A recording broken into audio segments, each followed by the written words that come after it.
Renaissance Man Education here. So one of my former students, and pardon me because I'm holding a camera and writing, one of my former students had a question about an algebraic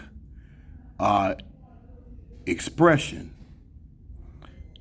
And this looks like probably Math 100, 101, basic, either remedial or basic college algebra, probably the first or second class, I'm assuming.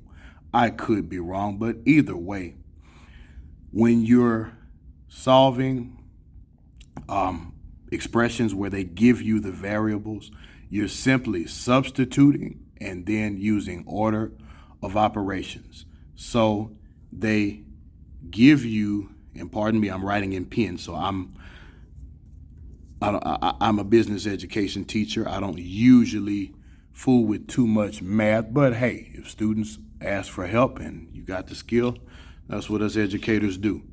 We go ahead and we share information. So they give you the expressions, order of operations. Please excuse my dear Aunt Sally, parentheses, exponents, multiplication, division, addition, and subtraction. So the expression is b minus 6a over b times c squared minus d.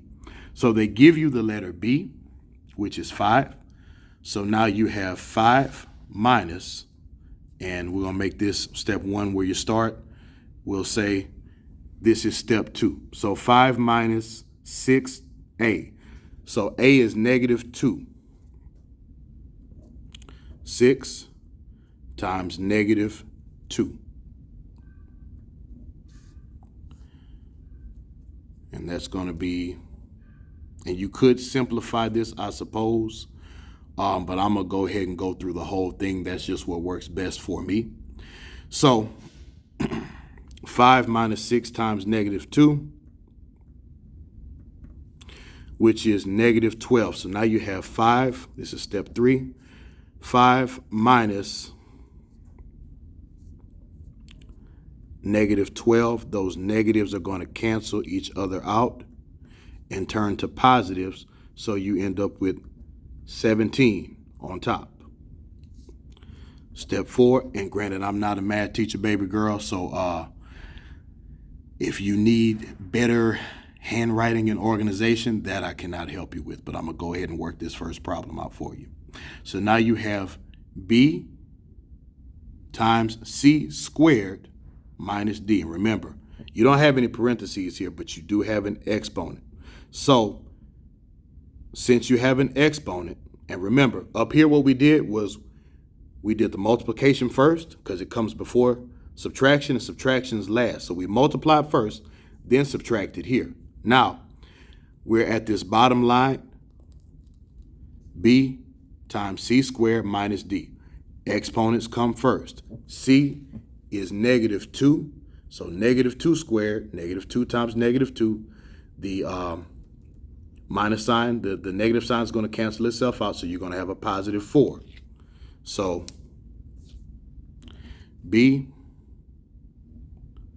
c squared is pretty much negative 2 times negative 2, and that gives you a positive 4 minus d. B is 5, so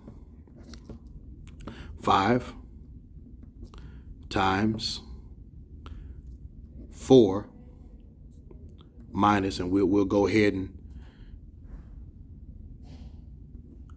call d what it is, which is 3. So you end up with 5 times 4 minus 3. Now let me double check because I'm looking through a camera and looking at paper and writing with my hand in the way. So let's backtrack so far and make sure we're doing what we're supposed to do. B minus 6a. B is 5 minus 6 times a, which is negative 2, and that's going to be a positive 12.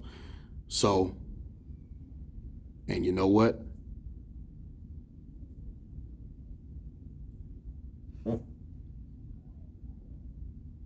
Let me make sure I didn't mess up. And I'm okay. I'm not a math teacher, like I said. I'm just trying to do something to be helpful. But we're going to get it right. So B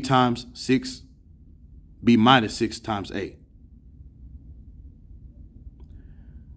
6 times negative 2 is negative 12.